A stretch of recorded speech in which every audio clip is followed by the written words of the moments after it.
শেখ হাসিনা বাংলাদেশের অস্তিত্বে কখনো বিশ্বাস করেনি। রক্ত দিয়ে শেখ হাসিনাদের পতন ঘটিয়েছে। আজকে শেখ হাসিনা তার নির্ধারিত ঠিকানা দিল্লিতে গিয়ে অবস্থান করছে। আজকে জাতীয় রাজনীতিতে একটা গুরুত্বপূর্ণ সন্ধিক্ষণ। বাংলাদেশ প্রকৃতপক্ষে একটি শক্তিশালী গণতান্ত্রিক বাংলাদেশের রূপান্তর হবে। বাংলাদেশ শক্তিশালী গণতান্ত্রিক রূপান্তরের সন্ধিক্ষণে দাঁড়িয়ে আমরা আগামী জাতীয় সংসদ নির্বাচনের জন্য অপেক্ষা করছি। আশা করি এই সপ্তাহের মধ্যেই আগামী নির্বাচনের তফসিল ঘোষণা করবে নির্বাচন কমিশন।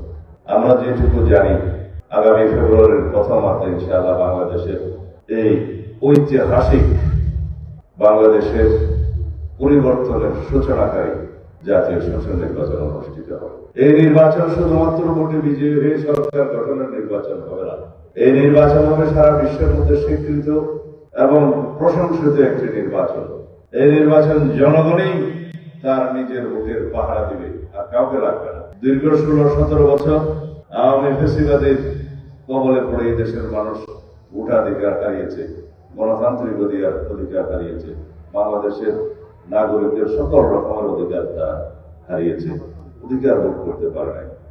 নামে মাত্র বাংলাদেশে গণতান্ত্রিক শাসন ব্যবস্থা, সাংবিধানিক শাসন ব্যবস্থা চালু থাকলেও প্রকৃতপক্ষে সবাই জানে গণতন্ত্রের মুখোশে শেখ হাসিনা এই দেশে বাকশাল কায়েম করেছিলেন, একদলীয় শাসন ব্যবস্থা কায়েম করেছিলেন, একদলীয় রাষ্ট্র ব্যবস্থা কায়েম করেছিলেন।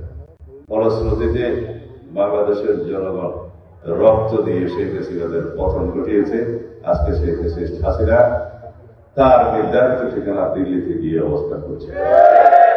শেখ হাসিনা বাংলাদেশের অস্তিত্বে কখনো বিশ্বাস করেনি। মনে প্রাণে কখনো তিনি বাংলাদেশে অবস্থানই করেনি। বাংলাদেশের মানুষের কখনো সেবা করেনি।